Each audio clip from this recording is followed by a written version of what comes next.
Hello, welcome. A very good evening to all my friends, family, and all the loving musical people on my Facebook page in India. A very good morning to people from the US, and I hope we have more of you here tonight, and to my friends from the UK and the other parts of the world.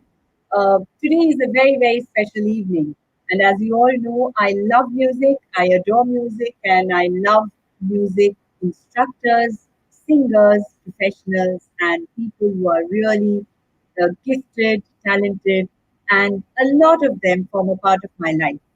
Which is why today I'm here with you with a very, very special person.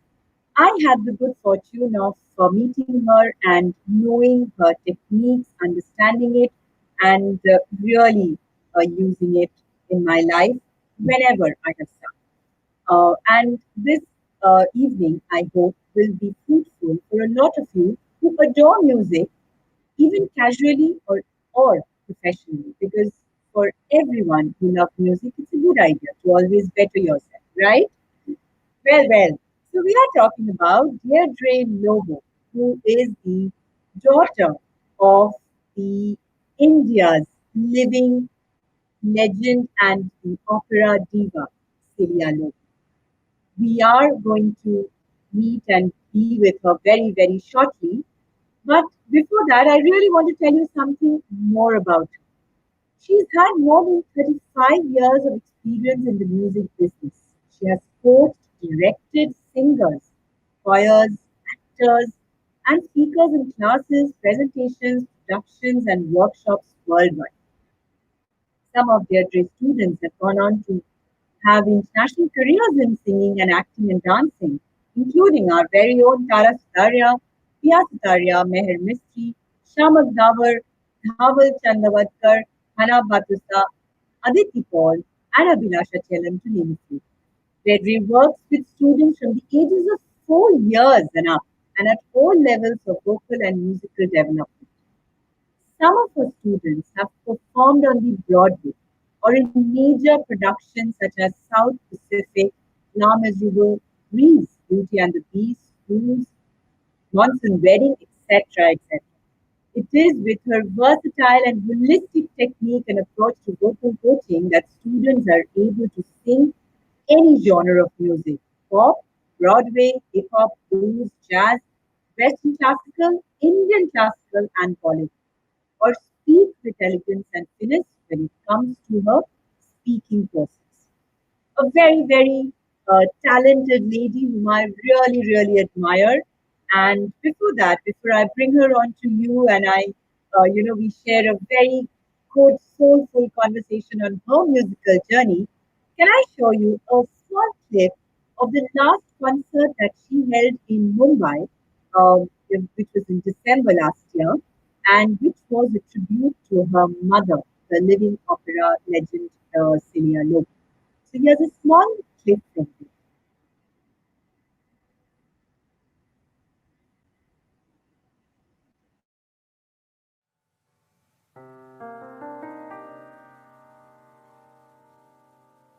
Nisa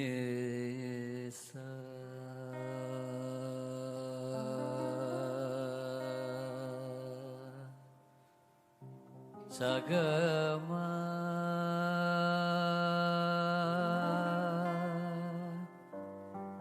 Gama Nipagama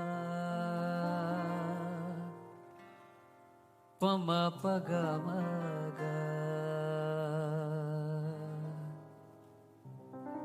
Sani pa pani saga sa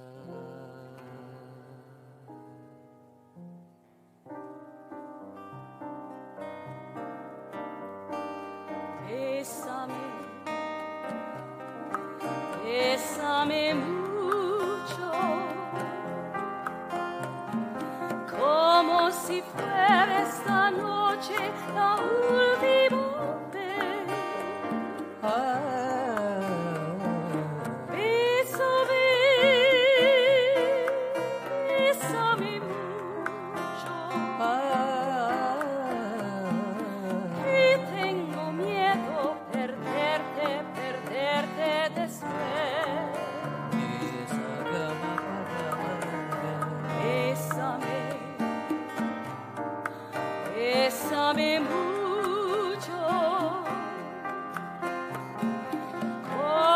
si fuera esta noche la última vez.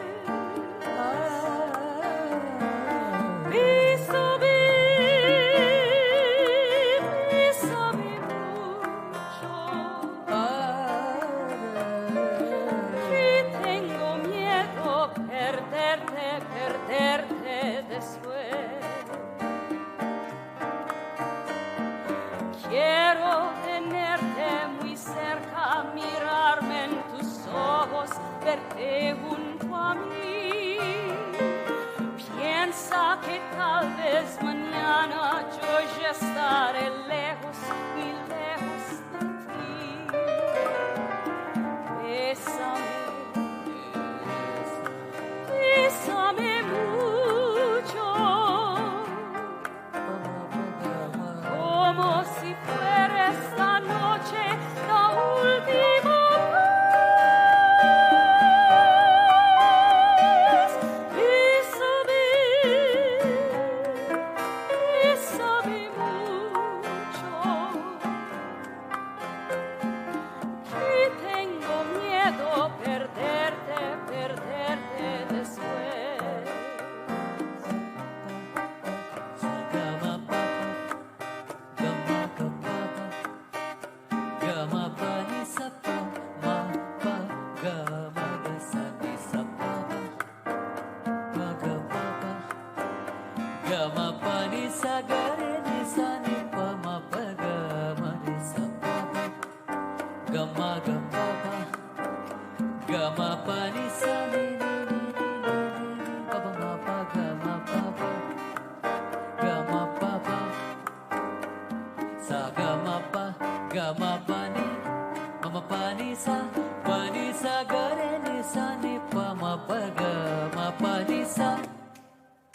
Panisa, ma panisa,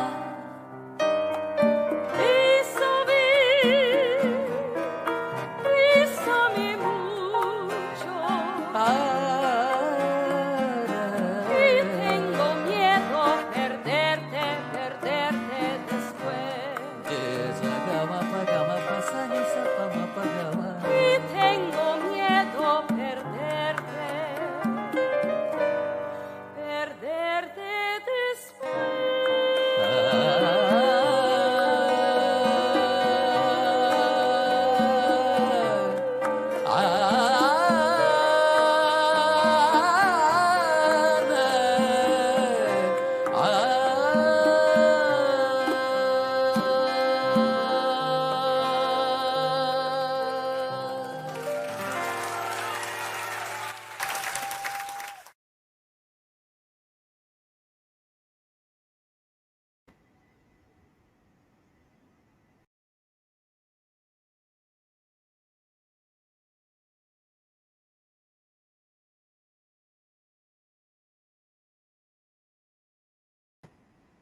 Well, wasn't that really wonderful? A great fusion of, Indian classical as well as Western classical.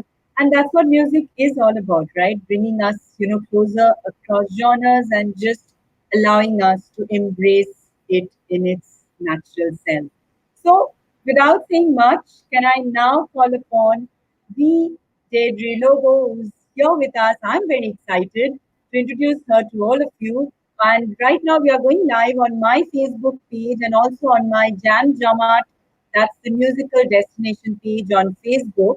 And if you're not able to get across to me or anywhere from across the globe, you can just connect with me. While Deirdre speaks, I will just add you as a friend right away if that's not done. Don't worry, we're all going to have a great time together. So here we are. Welcome. Thank you. Good morning. Yes, and good morning and good evening, and a wonderful hello and welcome to you.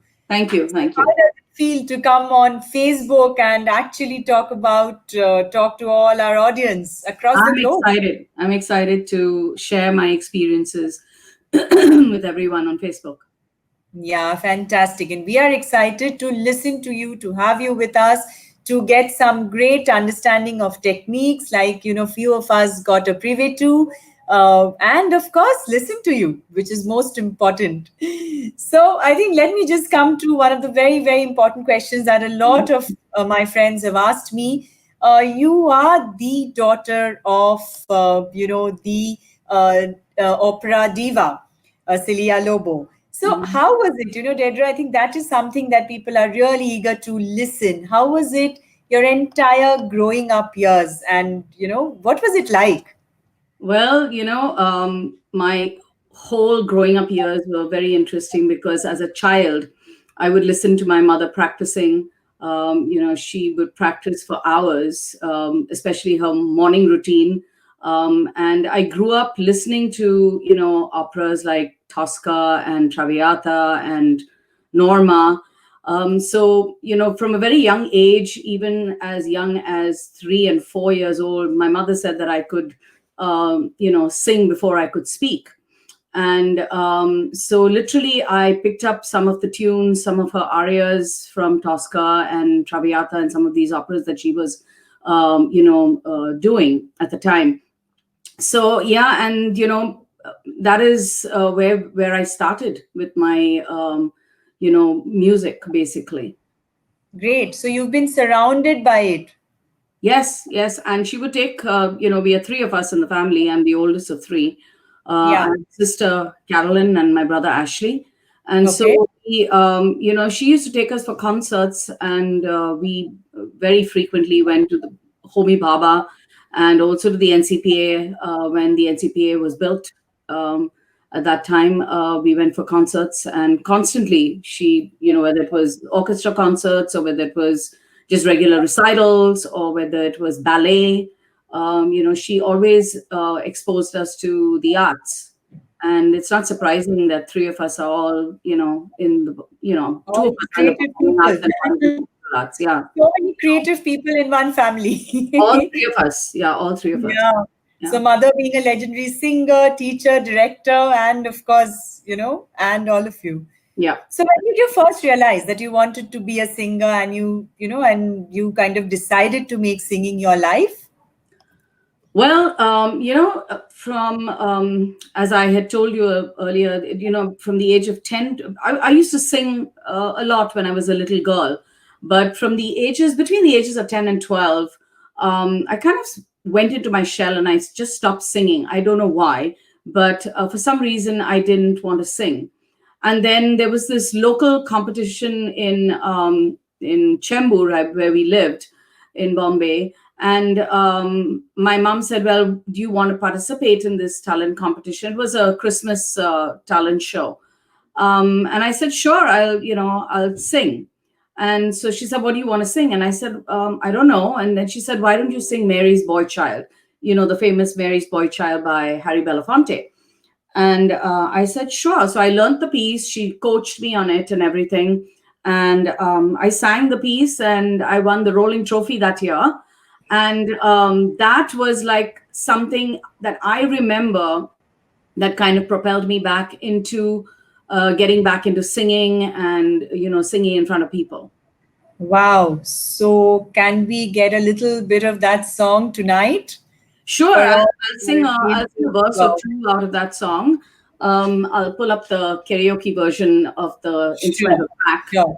Yeah, And in and the meantime, here's to, saying all our friends who have joined from across the globe, please try and put in your requests. We'll see if we can honor them. But I can promise you a whole lot of interesting conversations coming up, which I'm sure will be very, very helpful. So stay with us.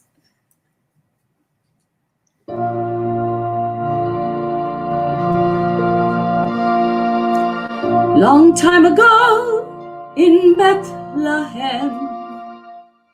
I guess not. Bethlehem.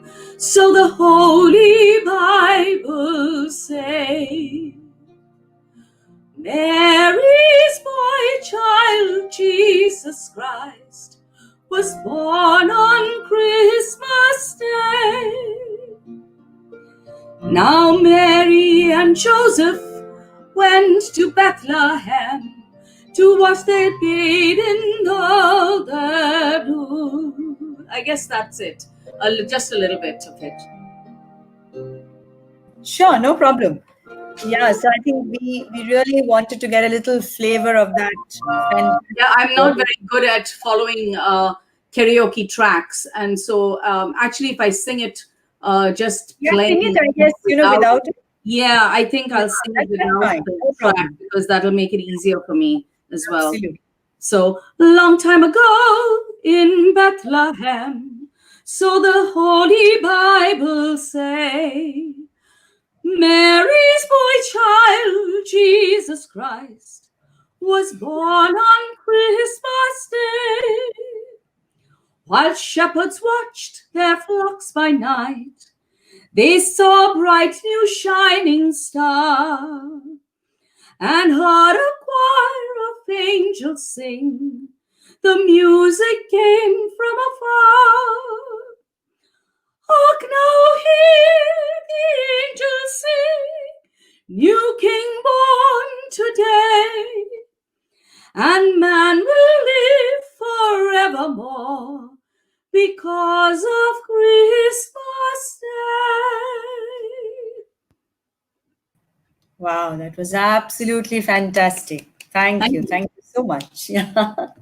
So, tell us about how when did you really decided that you want to study music, and perhaps even at the grad level, and you want to take up music very very seriously. Apart from the fact that you, of course, got back to your singing. So initially, I studied with my mom, and it really doesn't work out between parents and kids. When parents try to teach their kids, and so she taught me for a little bit, but then it got to a point where it wasn't working out, and so she found me a teacher. And the teacher I studied with in Mumbai was Jean Kingdom Fallen Wider. But unfortunately, I was able to work with her only for 1 year because her husband got transferred to Switzerland, and so then she left. And then the following year, my mother used to work besides being an opera singer. She was also a general manager for Chemical Bank of New York, and so she was sent to Manila for I think it was about 6 months training in credit in banking credit course. And while she was there, she got involved with all the music people over there and the music circle there. And she got introduced to the dean of the music school that I eventually went to, and my teacher as well. So my teacher was Catherine Sternberg, an American, and who had lived in the Philippines for many years. So that's when Mom came back from the Philippines. She said, "Oh, I brought you a present," and I said, "What is it?" And then she handed me the prospectus for the University of Santo Tomas, and she said, "You are going to study there in the fall." And I was like, "Okay, but I'm already here right now in Sophia College because I was doing my bachelor's in sociology at the time, and I was in my fourth year. What would be my fourth year out of five?" And I said, "What am I going to?" She says, "You finish it, and then you just leave in September. Fifth year, you can do by correspondence." And so that's what I did. In 1984, I headed to Manila to do my bachelor's in music. Oh, wow, fantastic. So while we were talking, I think we'll also show a little,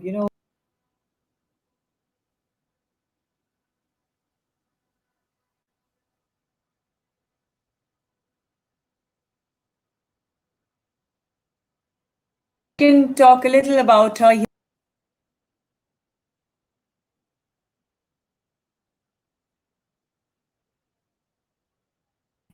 I think this one was from the concert last This was December, from the right? tribute concert. Yeah, this was from the Yeah, tribute concert. Mom is now 83, and she yeah. lives with me. She lives with me. Actually, she's in the house. Yeah, but she's slowed down quite a bit. But she's doing good still. She's still doing pretty good. Fantastic. Very Yeah. good. And I think that that whole concert was also a beautiful, rendition of different styles of music coming together, various singers, her students, your students. It was a fantastic, collaboration. Yeah, yeah. I mean, I think I was the only singer on stage that was doing classical music. I think everybody else did, Yeah. alternative genres of music, whether it was Indian classical or, Western pop or ghazals or whatever. Yeah, So it was a absolutely. really interesting program. Yeah, very But I diverse. think that's what it was. The entire beauty of that evening was, you really presented a great, variety of Hmm. all genres, which is what we are here for. So, Hmm. interestingly, I must tell everybody that you've of course been the winner of the grand prize in the Messiah Soloist Competition, San Diego, California, and the second prize in the Barry Alexander International Vocal Competition at New York. So, you're a versatile artist yourself. Why don't you share some experience and the first experience as a soloist? How was it? Like, going up on the stage. Um, First When experience as was a it? soloist. I've had a lot of concert experiences as an artist, and in all my years of performing. Was But it one that over really, 100? yeah, one that really stands out for me is when I was in Manila. Um, you know, um, I, as a foreigner, because in the Philippines, like a lot of countries in the world, they actually, for their artists, they hire their own people, their own local artists to perform who are on that international standard. And they were performing the Messiah, and they were doing it with the Philippine Philharmonic Orchestra at the Cultural Center of the Philippines, which is the same equivalent of what is the NCPA. Hmm. I would say the NCPA Tata Theatre or the NCPA, Jamshed Bhabha. And so I was asked as an outsider. Basically, I was the only foreign student. I mean, they pulled students from all universities in the Philippines to perform on the stage as soloist, and I was among them, asked to perform in this big concert.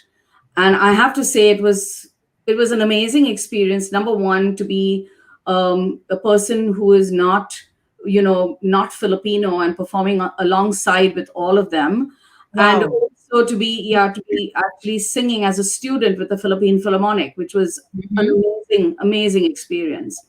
And also to have my mom and my teacher in the audience, because my mom had come. It was graduation year, it was 88, and my Okay. mom was in the audience, and my teacher was there as well. So it was really an amazing, I mean, it was very, very exhilarating and absolutely stunning experience for me. Wonderful. So, that's how you got noticed at an international level, and Yeah. people really, sort of identified you as this talent, but an outsider. Yeah. Yeah. And in fact, was this the time that the whole MTV thing started, way back? Was that around that similar time, when we, I think, grew up and there was a lot of music coming up, from that part of the world? So how was this whole learning? You were doing an undergraduation in music, and there was all kinds of music around you. Hmm. I'm sure various other kinds, classical as well as pop, and all kinds. So how was that learning? Well, I didn't. I mean, at that time, when I was in Manila, I was mostly into classical music. It wasn't.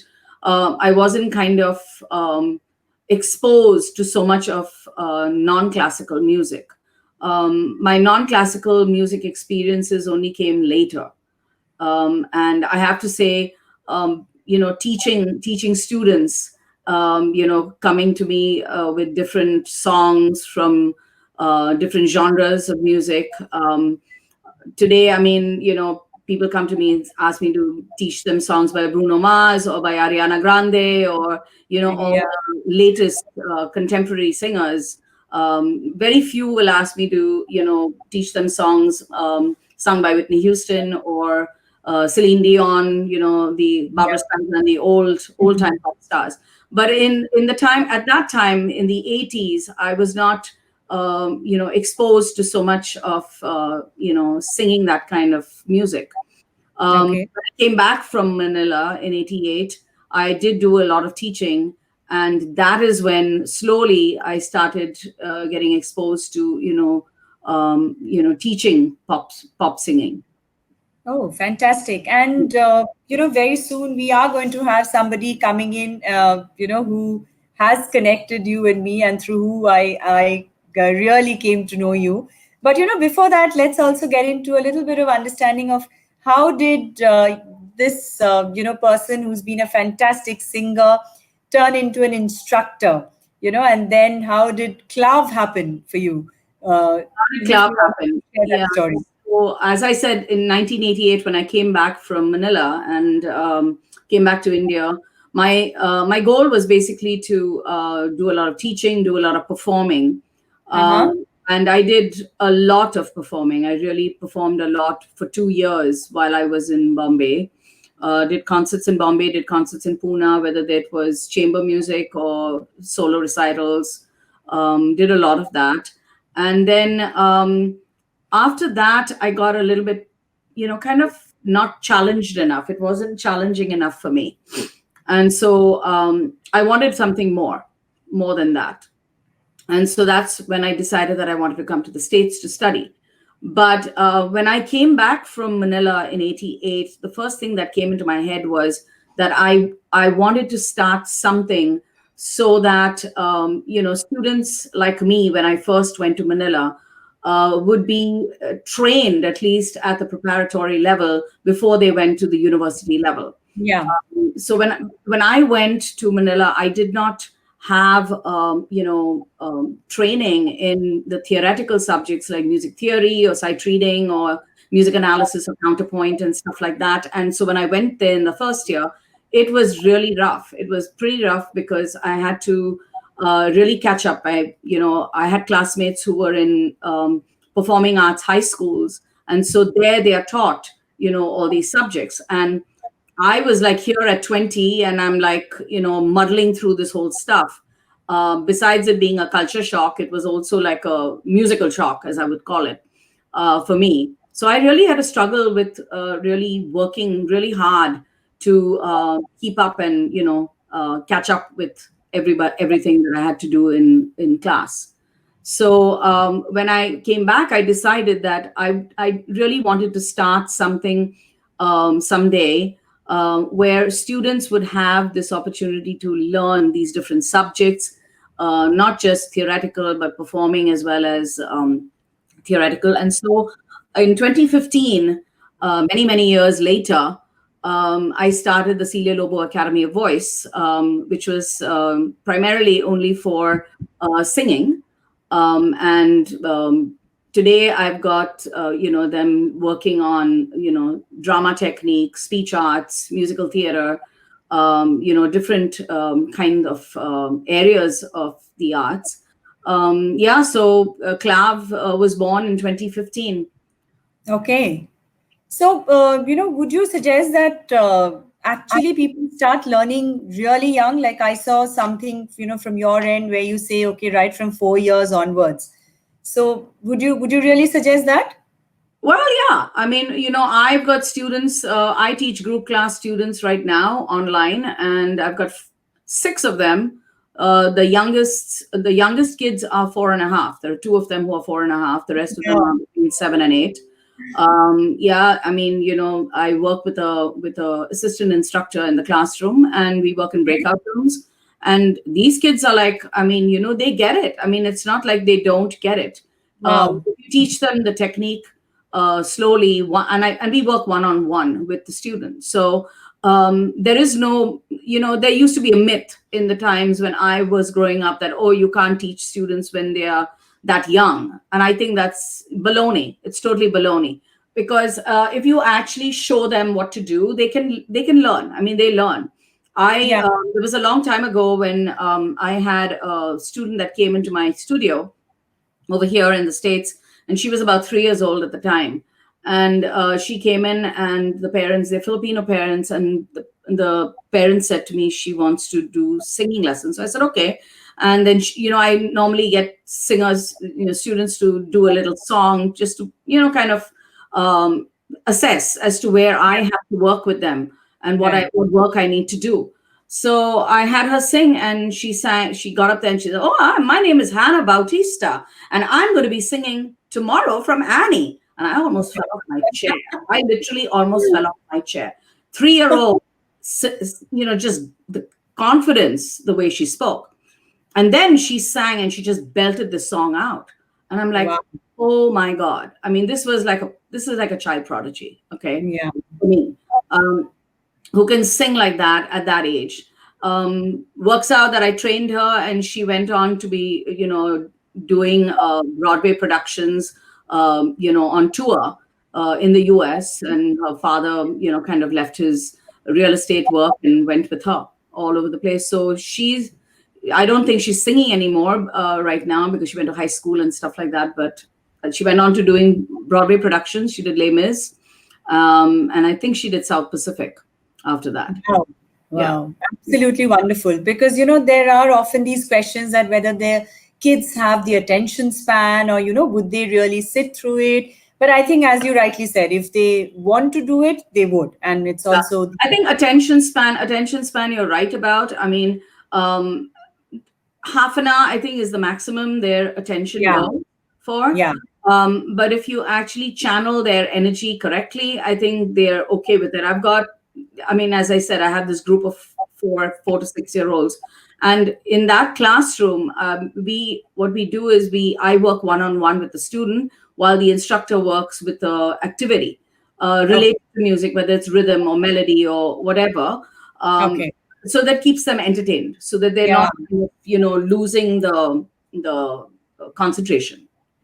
Nice, very nice. Yeah. And I think now we would also like you to, since you are a singer and a director, so it would be wonderful if you can really give us some inputs on the techniques of how to utilize your breath, and of course, eventually, tell us more about your life in the US as a singer, director, instructor, and a conductor.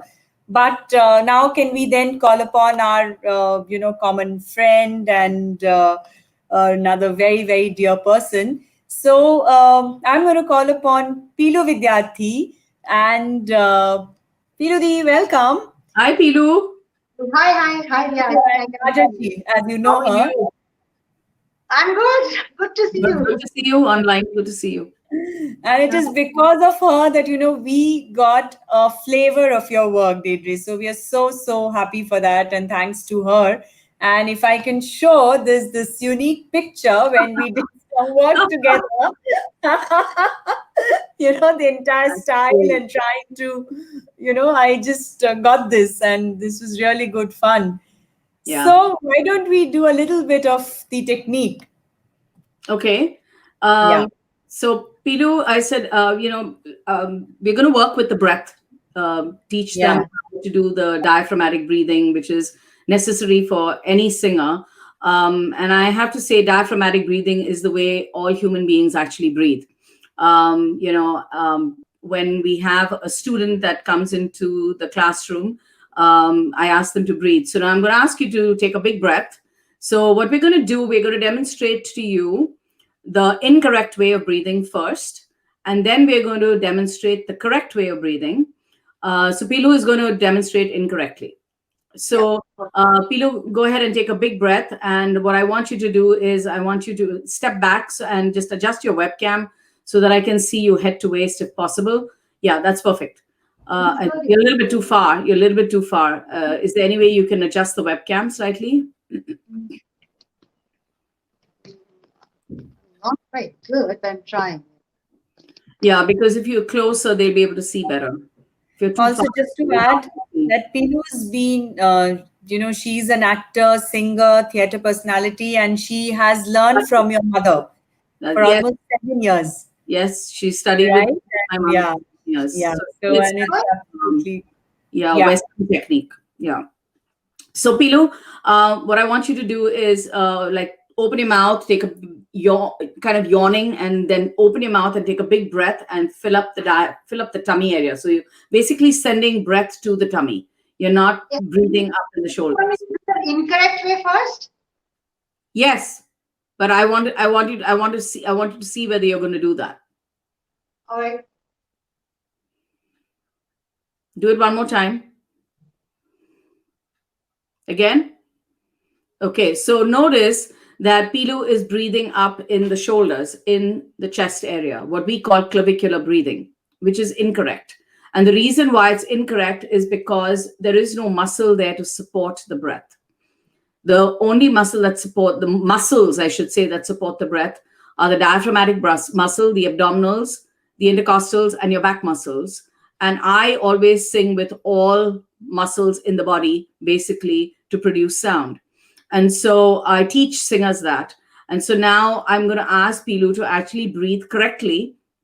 So, Pilu, you're going to breathe correctly, dropping your jaw and sending the breath directly down to the diaphragm, pushing the diaphragm down. And blow out through your mouth.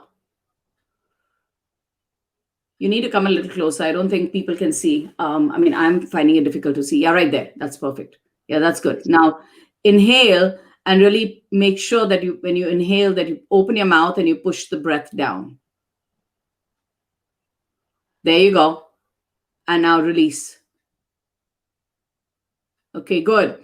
I want you to open your mouth, though, when you're doing that. So drop your jaw when you're doing that. It's not just taking the breath through the mouth, but opening it up and releasing the jaw. Yeah, try it again. Release the jaw. You're kind of locking the jaw. Don't lock the jaw. Release it. Look, even more. Open more. Open the mouth more. Exactly. There you go. And release the breath now. So when you release the breath, the tummy has to go flat. Okay. So now, Pilu, do you mind singing something so that I can coach where you can use the breath with the singing? Yeah, so I'll do the incorrect way first, right? Yeah, anything, whatever you want to sing.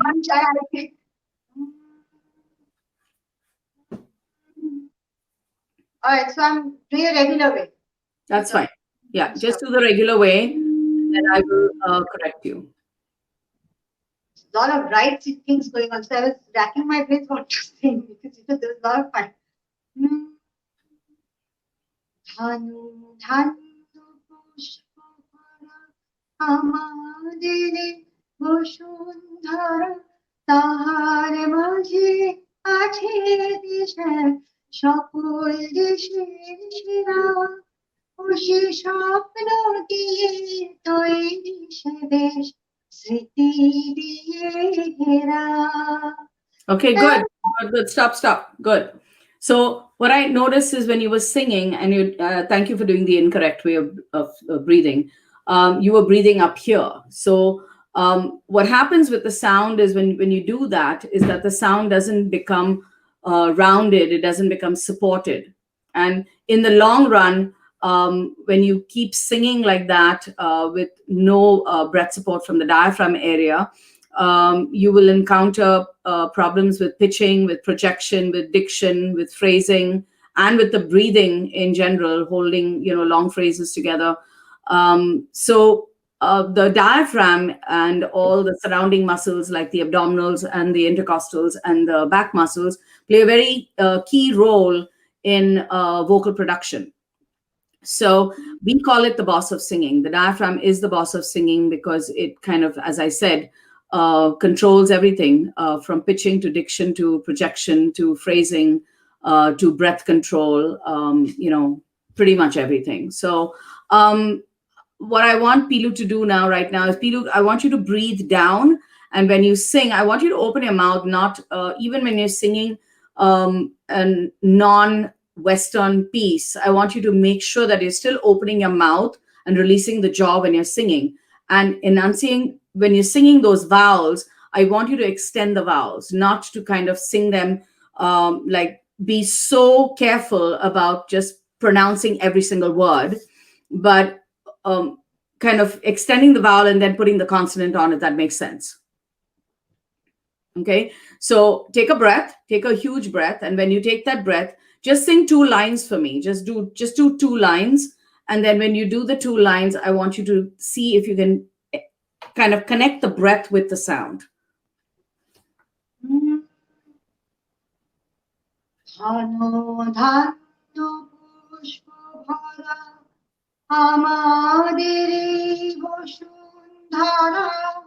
Stop for a second. So what's the first word that you sing? Dhanu Yeah, okay, so good. So now can you open up the back of the mouth, right? Literally in the back of the throat. And think as if the back of the throat is like an elevator and the elevator is moving downwards like an elevator on the elevator shaft. Okay, so it's just like kind of going downwards at the back and the front as well. So think of the front of your mouth as the front door of your home and the back of the throat as the back door of the house. And in order for there to be cross ventilation for air and sound to travel, both have to be lowered. All right. No. Dhanu, dhanu, pushpo bhara, আমাদের এই বসুন্ধরা, তাহার মাঝে আছে দেশের সকল দেশের সেরা। Stop. So what I noticed that in the beginning of the sentence, when you started the sentence, it was like kind of, you were not extending the vowel. So the sound started pulling back a little bit. So I want you to extend the vowel. Just sing the first sentence for me.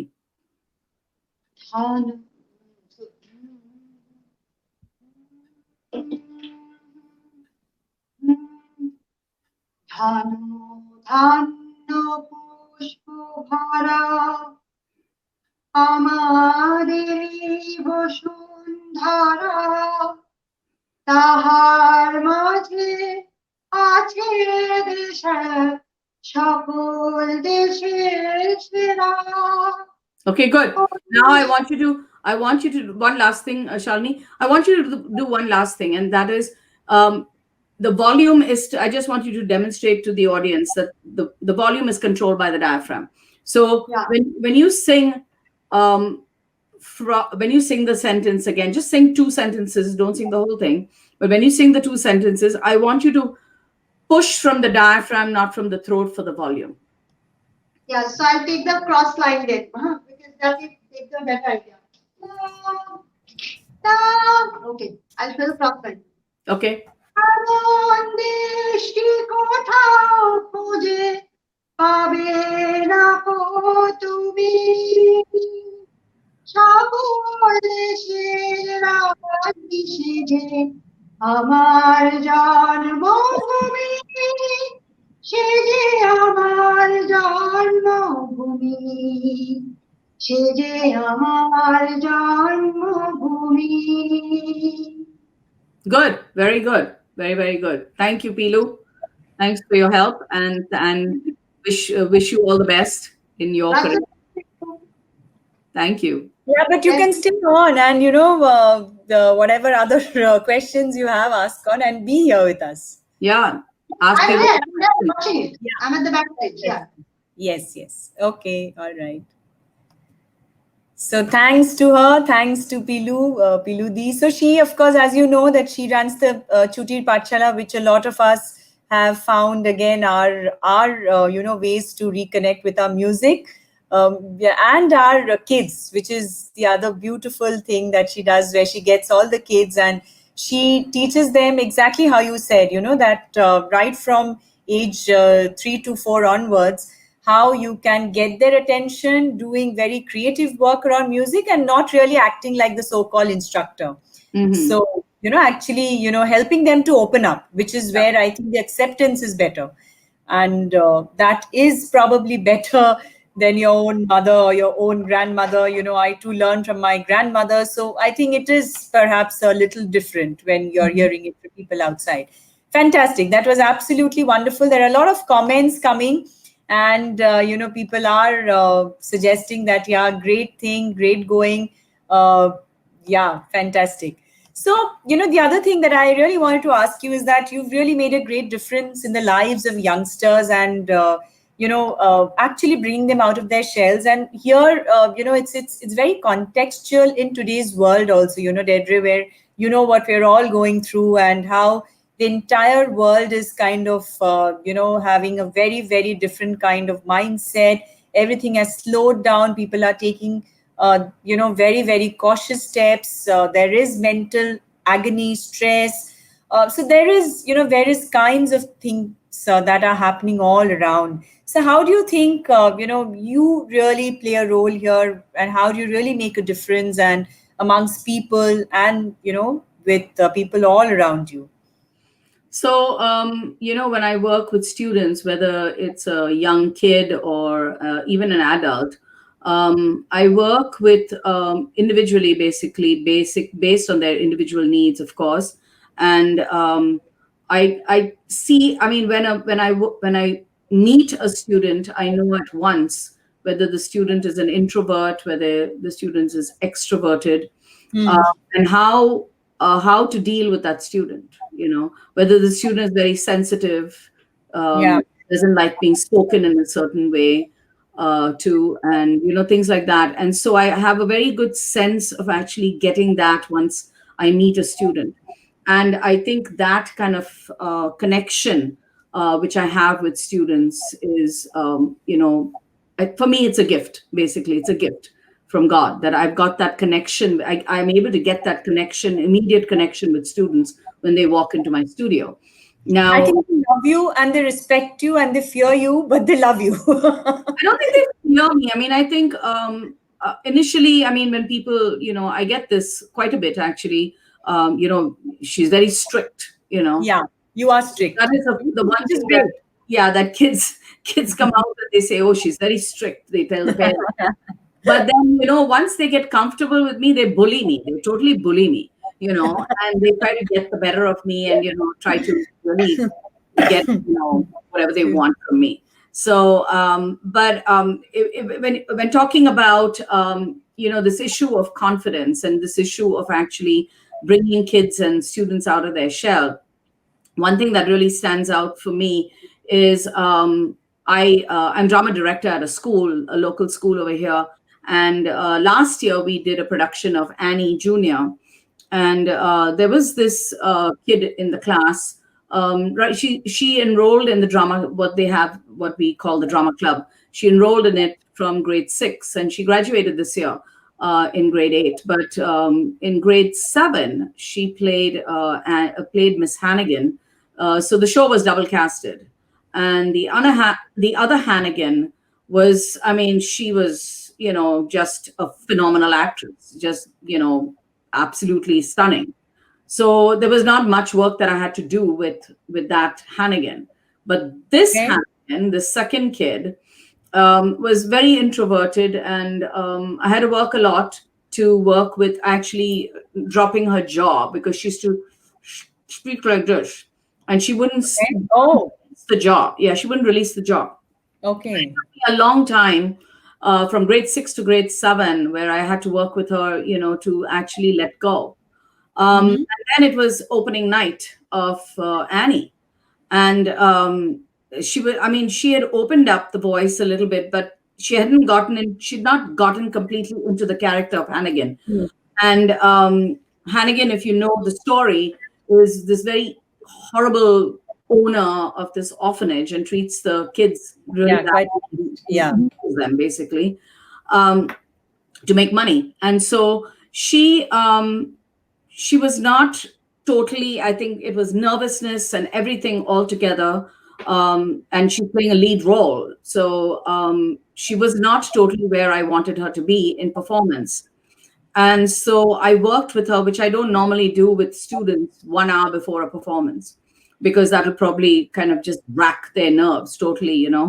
And so you don't normally do that. But I said to myself, I said, if I don't do something, this kid is the whole performance level is going to drop.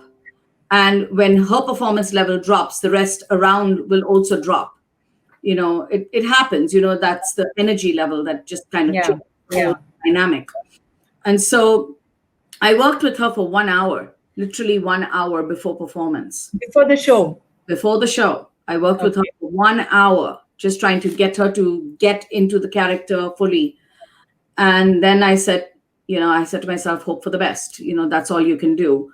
And normally when I do these productions, I sit at the sound console with the sound engineer and with lighting, and giving them their cues and stuff like that. So I was sitting there, and she came on stage, and she was, oh my God, Hannigan.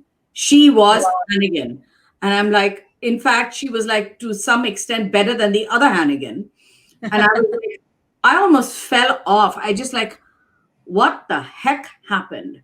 I mean, really, I mean, it was like I switched a light on and then it just like 360-degree turn, turned around and came out like this. And Wow. the principal of the school came to me and he said, "What did you do?" I mean, because she's never been like this. And I said, "I just worked with her for 1 hour." And the father was so shocked. He came to me backstage after the show and he said, "Oh my God, what happened?" Because he obviously had been seeing the practicing going on at home and not seen this. So he was absolutely stunned at the kind of performance that she pulled off.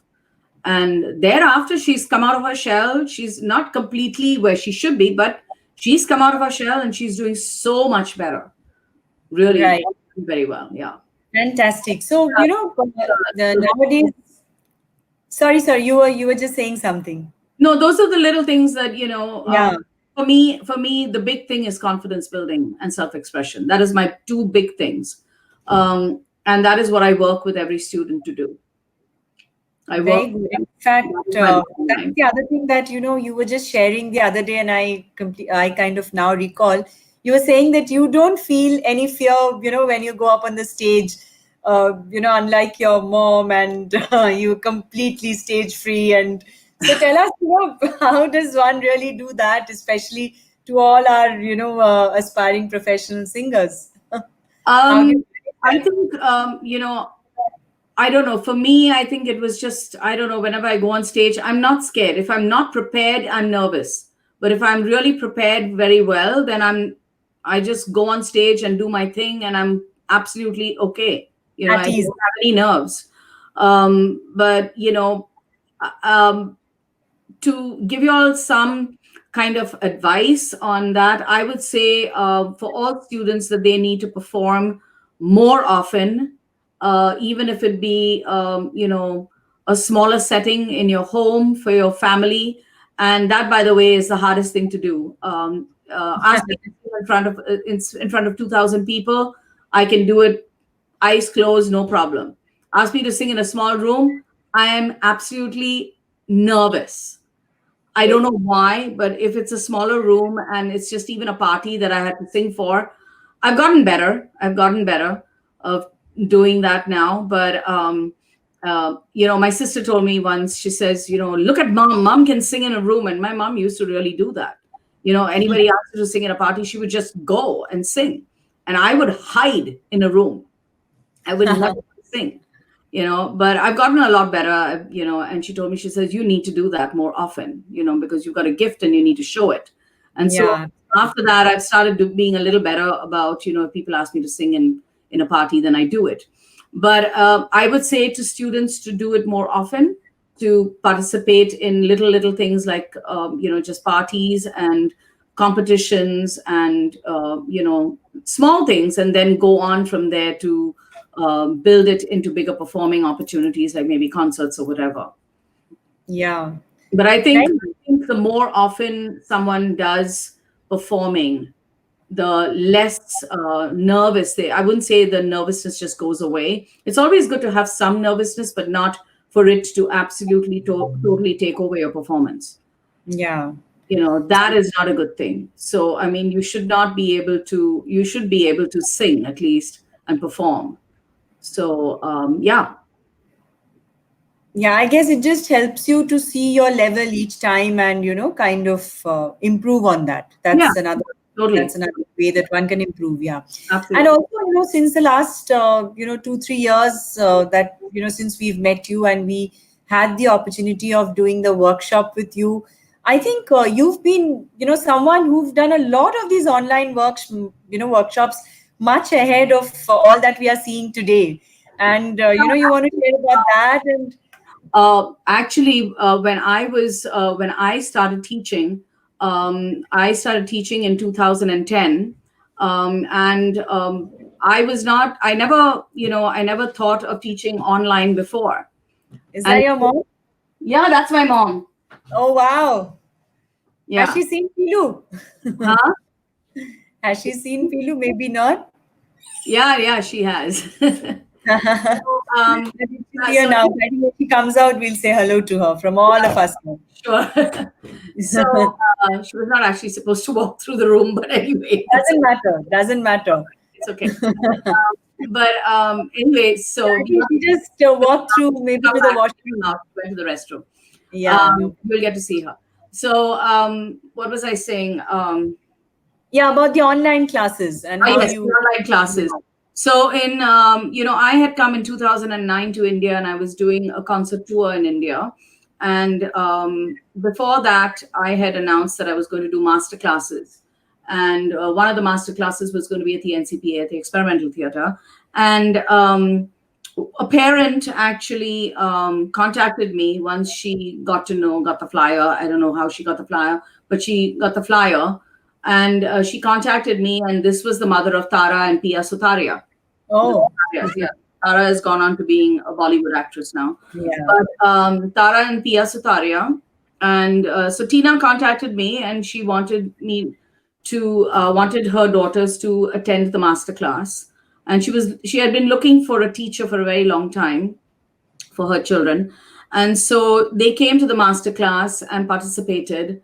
And after that, she just came to me and she said, I want them to study with you. And I said, how? I said, I live in the US, you live here. And she says, no, we will start Skype lessons. And that was totally new to me. I mean, I was like, I didn't even know what Skype was. Okay. And so I have to say, they are the ones who introduced me to Skype and online classes. So I started teaching in 2010, and till today, I still teach one-on-one. I have a lot of one-on-one students.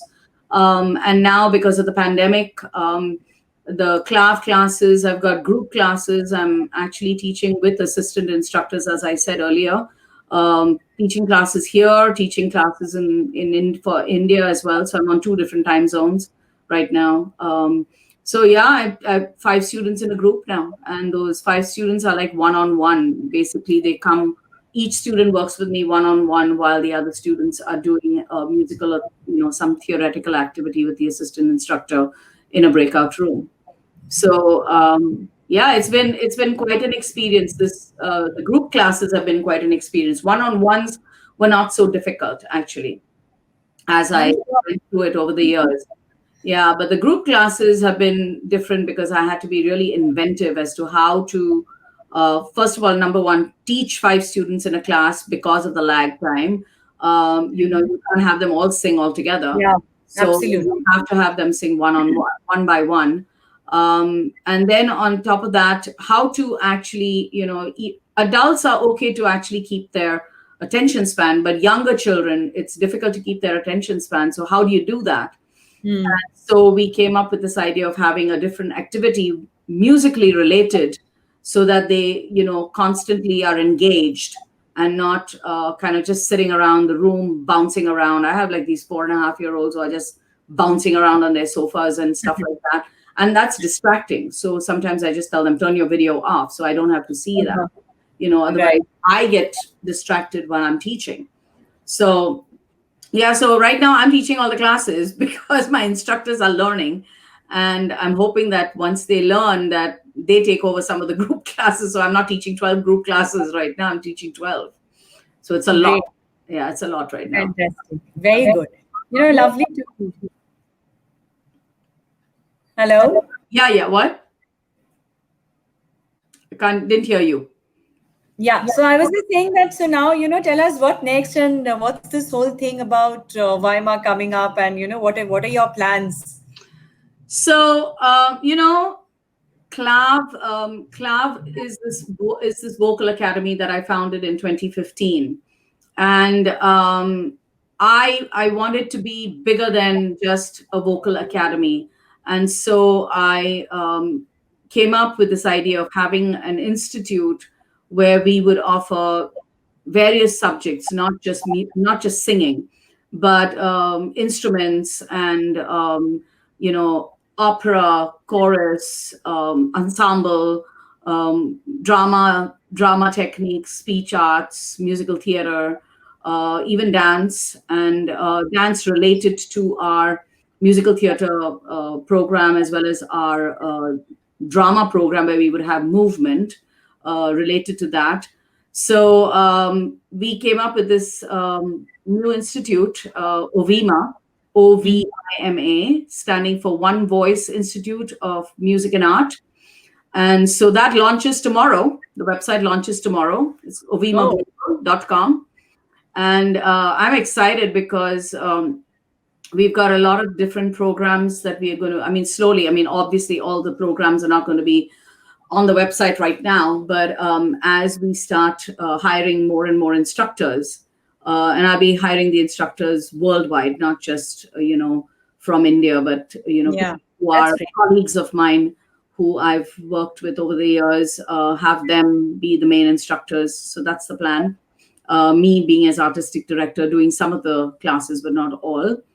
And I'm fortunate to have a very good marketing team and good operations manager. And I've got some very good assistant instructors who are my students who I'm training to teach, to take over some of my classes so that I don't have to deal with doing all of the teaching. Yeah, so it's So very you are exciting. launching it tomorrow. It's launching tomorrow. Yeah, the website Okay. launches tomorrow. So Yeah. congratulations, and hope you have a great launch. Thank you. And we're all Thank you. looking forward to Ovaima, right? So what's Ovima. Ovima. Ovima? Ovima. So what's the Ovima. full form you said? OVIMA stands for One Voice Institute Yeah. of Music and Art. One So, voice. yeah, so it's not, and it's not just the performing arts, but we at some point we'd have visual arts as well in the institute. So, and Very right nice. now it's all online, but it's going to be offline as well in the future. Oh, Yeah, very nice. Absolutely wonderful. yeah. So tell us, some kind of professional learnings that you've had throughout this journey, and you want to share that with, few of our people, and I think they could probably get something out of it. Sure. I think what I have to tell, I mean, any student. Here, mom, you want to see Pilu? Here's Pilu. Here's Pilu. Pilu. Pilu. Oh, Pilu. Yeah, Hi. How are you? I'm good. How are you? Nice to see you. Yes, a big hug to you. Deirdre will give you. A big hug to you, she says. Big I hug. wish I could give you also. I know. I'll meet you soon. I'll come. Once this lockdown is over, I'll come and meet you. She says Come. once the lockdown is over, she'll come and meet you, mom. Come most definitely. But Take tell me in care. advance because I may be in across the border. Yeah. Yeah. Go. Lots of love to her. Lots of love. Yeah. So I think in my experiences, the one thing that I can tell students and tell budding artists is to always be prepared. Never go into anything being unprepared. And always practice. Put in more practice time than you normally think you need to. Young students today think that they can get away with only 15-20 minutes of practice, and that's not enough. The more practice that you put in, you're better off. And you have to put yourself into what I call a practice track. I'm very kind of, a big supporter of Kobe Bryant. Kobe Bryant was an amazing basketball player. And I say this because I'm very inspired by him and the kind of work that he did in order to get to where he wanted to be. And I instill that in my students because he was a guy who, like every other basketball player, would get up at say 6 a.m. to practice so that they could get 6 hours of practice during the day. But this guy would get up at 4 a.m. to practice to get 8 hours of practice a day. And that's how he became #1 basketball player. And so I tell my students, especially my more advanced students, I tell them they have to practice 3 hours a day. So 1 hour in the morning, 1 hour in the afternoon, 1 hour in the evening. And I tell them, you want to be like that, you want to be in the top 5, you've got to actually practice that much of time. You have to do your warm-ups every time you practice because the vocal cords kind of shrink and they go back. So you need to warm the vocal cords up again, not as much as you warm them up in the beginning. and then do different things. Maybe do a song in the morning, or do your sight reading in the morning, or do your vakaya in the morning, or whatever. And then in the afternoon, do a song, then do some more singing again in the evening. I said, but you have to do 3 hours of practice. And so I instill in my advanced students to do that if they want to get to that top level. Yeah. It's such a competitive work. It's very competitive. And if you Mm. want to be a professional singer, that's what you need to do. But for people who are just wanting to sing, I still tell them you need to put in at least half an hour of practice. And Mm. students, actually, I let them, you know, record their practices, video record their practices, and they send me their video recordings on WhatsApp so that I can give them a little bit of feedback if they're Mhm. doing something wrong, or to correct what they're doing. So Yeah. yeah, I take a very, you know right now it's great because I don't have I have students. I have a lot of students, but I don't have zillions of students, so I can afford to kind of give them WhatsApp video kind of Yeah. advice. One feedback also. Yeah. And I hope to do that in the future, Yeah. even when and if and when the numbers grow. I hope to be able to provide that kind of service to help students, because I take a very kind of individual interest in students, and I want them to really kind of blossom into really good artists. So Yeah. even the youngest, or even a student that has pitching issues, I work with students who have pitching issues and teach them how to work with that. And I work with stroke patients, Parkinson's patients, to get their singing or vocal abilities back. Oh, oh, Yeah, that's great. I've Okay. done a program. I've done a course Okay. in that. Yeah, so I work with that, and with autistic kids. I work a lot with Hmm. autistic kids. Yeah.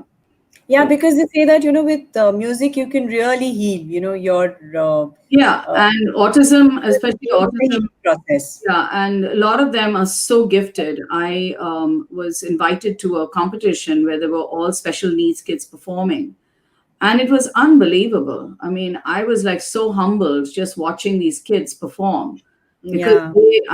they outdid themselves. I mean, it was like really quite something.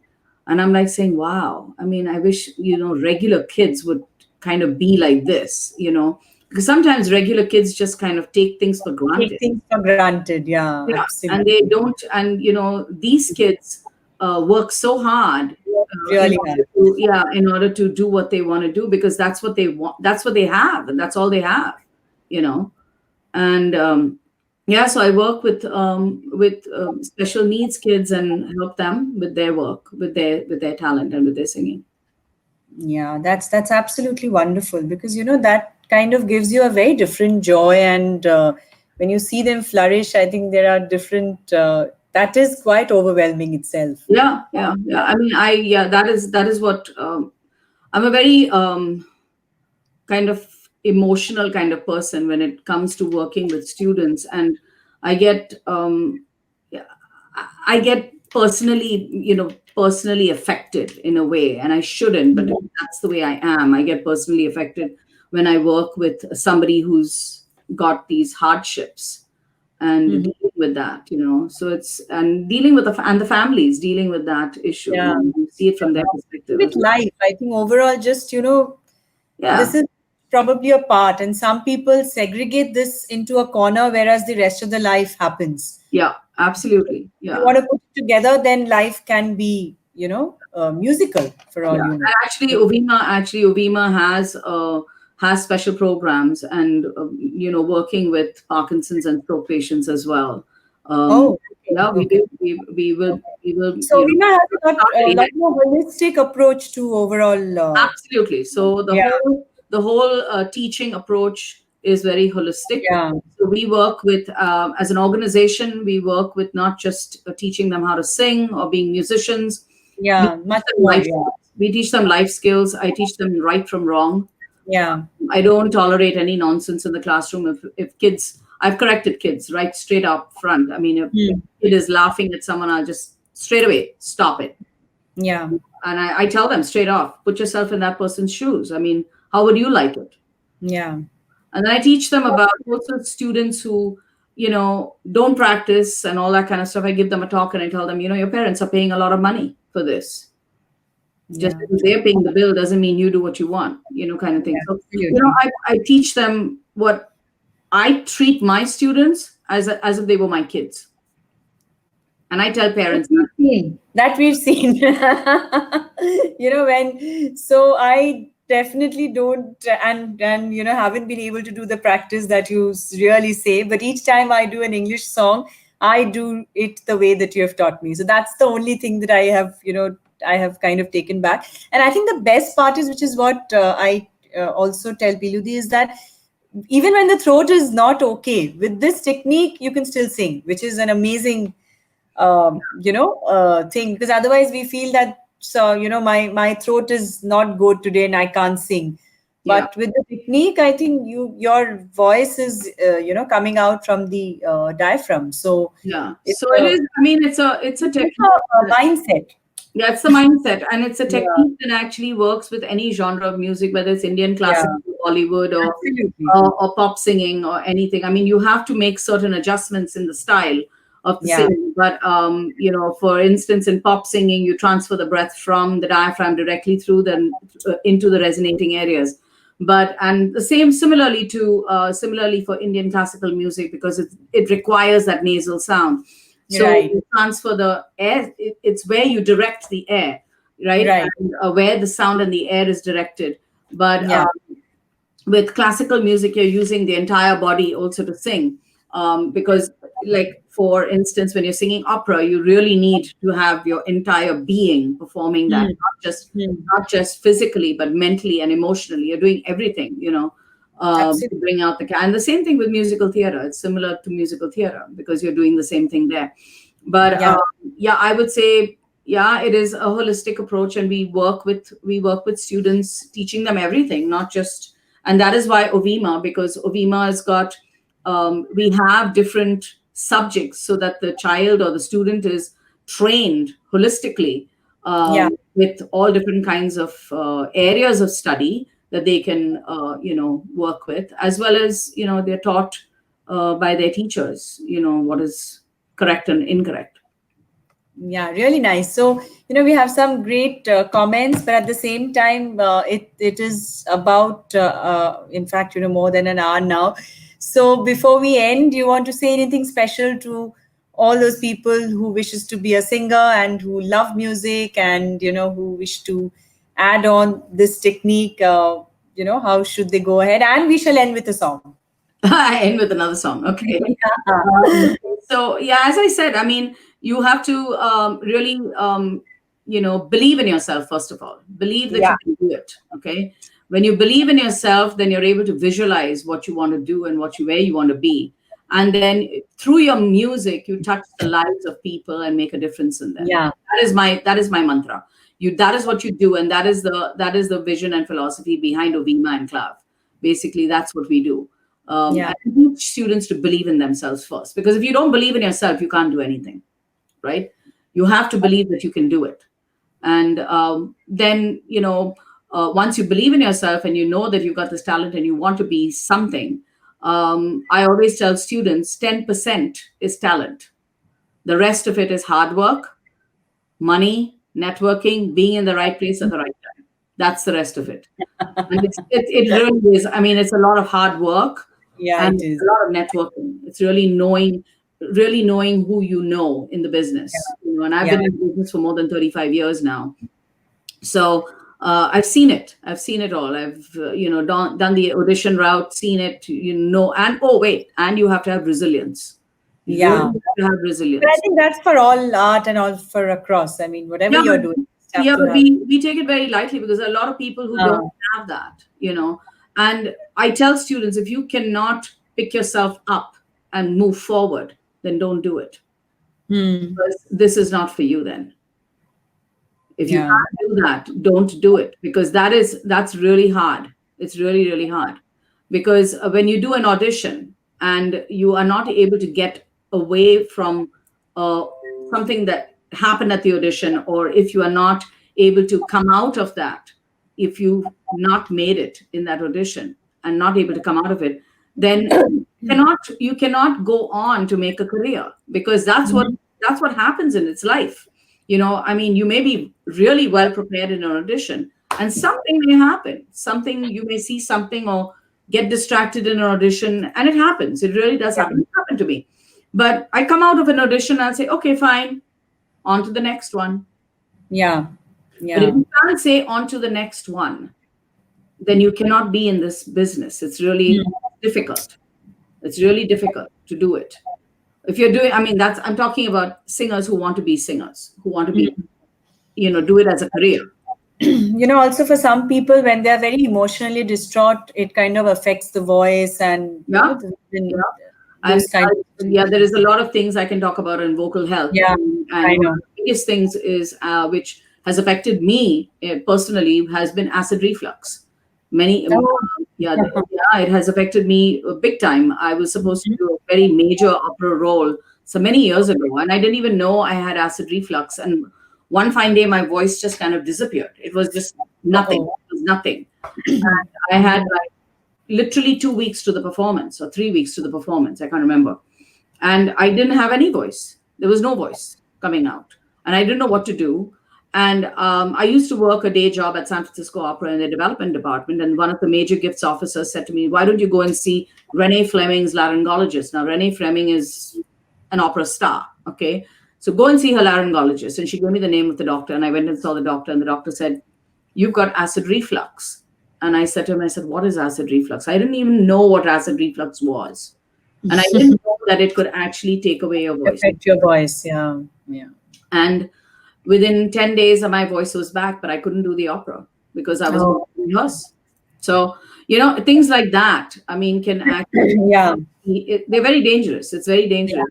Over singing, talking loud, over crowds. Absolutely. It's not a very good thing. I had all of that. Yeah, and young kids, they go to basketball games, baseball games, they scream. Yeah, when you're suddenly shouting, things like that. Yes. Vocal health is very important for any singer. Even if you're, just doing it for lessons or whatever, you still have to take care of your voice. Very important. And drinking a lot of water is important, and not talking so much all the time. Or even if you talk, whispering when you have laryngitis is worse than actually talking. So yeah, it's worse because you're still activating the vocal cords when you're doing that. That's right. Yeah. Great. So let's shift to a song. Oh God.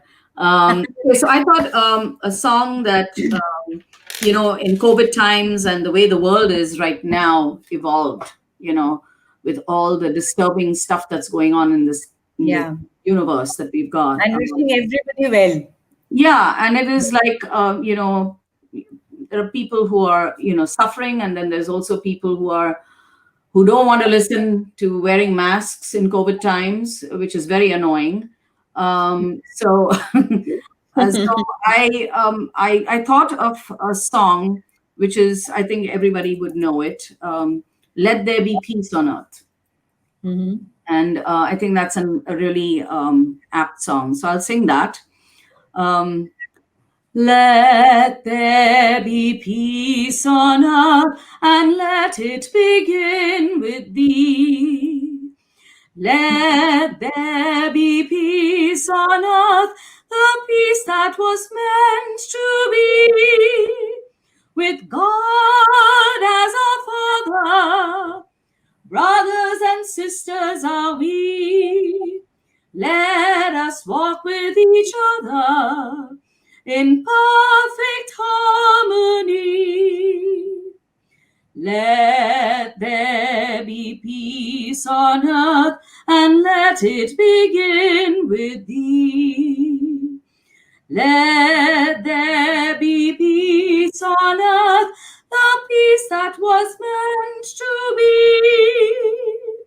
With every step I take, and every moment and live, and be in harmony. Let there be peace on earth, and let it begin with thee. The words on this paper was a little bit different, so I got a little bit off. But Wow, oh, that we have was got some words, so it's okay. But I absolutely did change the wonderful. words, so to make it like as if it was thee and we and brothers and sisters, Yes, yes. right? So there So are some questions on the vocal health, and things like that. So we will address that perhaps another time. yeah, But thank you so much. sure. Want to, How very Shalini, nice. thank you first because initiated by Shalini. The idea Thank I am you. sure with her I can get to here. And since this will be rewatched by a lot of people, it will be on the Yeah, Facebook. And of course, we are going to keep sharing it. So the world must know that since I have got the opportunity to come here for whatever time, being with you, and since I got to see, lucky to see Celia also, it's overwhelming for me actually. So I had lost my voice for everybody who's listening in when 2004, and I stopped singing. And the emotional health that we were just talking about, it just went for a toss, and I withdrew completely from life. Hmm. And one good friend, took me to Celia, and Celia is that's I think that's how she relates to me. So she just whatever state she's in, if you say Pilu, she'll just get even in Opera House when we were doing the concert, and when she was coming up on stage, the first name this is I mean these are things I carry with me up there because Celia just heard my name and she just said, oh, Pilu. So that's the early, and then I met her daughter after she retired. So my 7 years with Celia, and then coming back with my voice.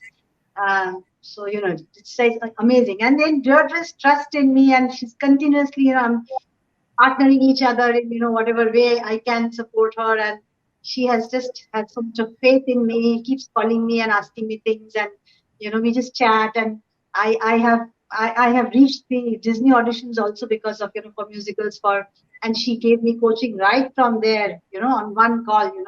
So just thought that I would want to talk about this and thank you and give you a yeah, hug. absolutely.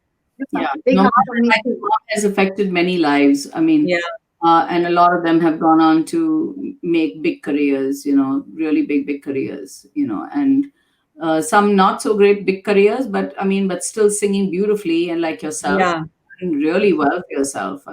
I have to say, your voice has really become beautiful. I mean, you've really done, and you're doing some really amazing things now. So I Thank think everybody has a time in their life when they do things, right? And I think yeah, time is now, Pilu. The time is now. I know. absolutely. It's our time now. Yeah, it's our time. And I think, yeah, and thanks for, I have to say thank you to you to introducing me to Shalini, because you had not, every time I come down to India, you always ask whether I can come and do a workshop at your home. And that's how I've met Shalini and, and been introduced to other, singers in your circle. So thanks for doing that, because that's the only way my work gets spread Fred and people and know so you. know Yeah, my work, because without that it's not possible. So I really appreciate that part, that you do that. So Thank you. yeah, is that your phone? sorry. No, Yeah, no, no problem. yeah, these are crank callers who call every time, the telemarketers that they call. But thanks again. And you said that the conversation will be aired Yeah. on Facebook. No, so we will post it and repost it on the Facebook page, so a lot of people see it later also.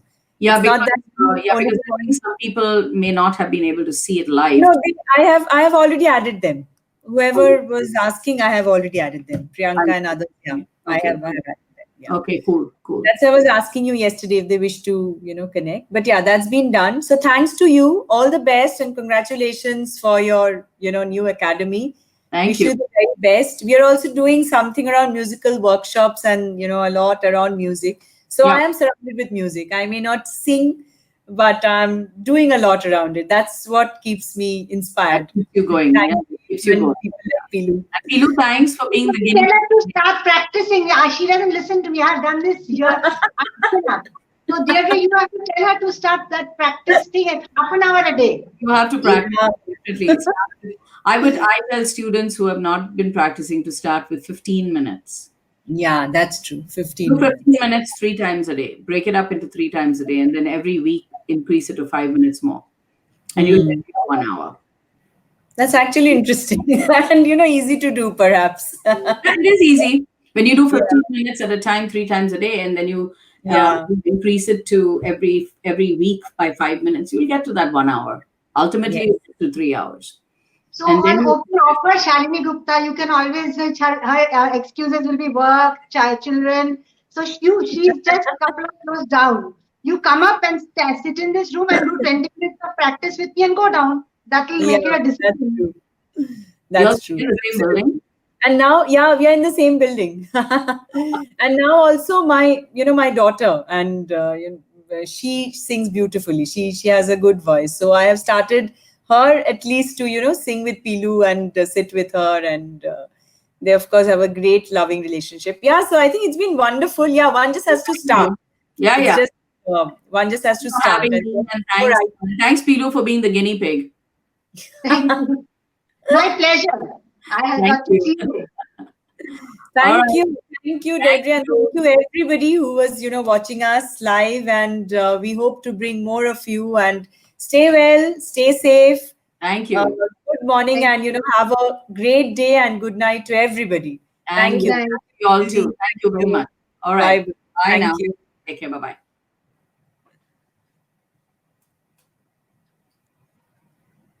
See you all. Thank you so much. Thank you for joining us at Secret Sauce with me, Shalini. We shall have more of these interesting musical conversations coming up. Stay tuned, have fun, be on a musical high. Bye. Good night.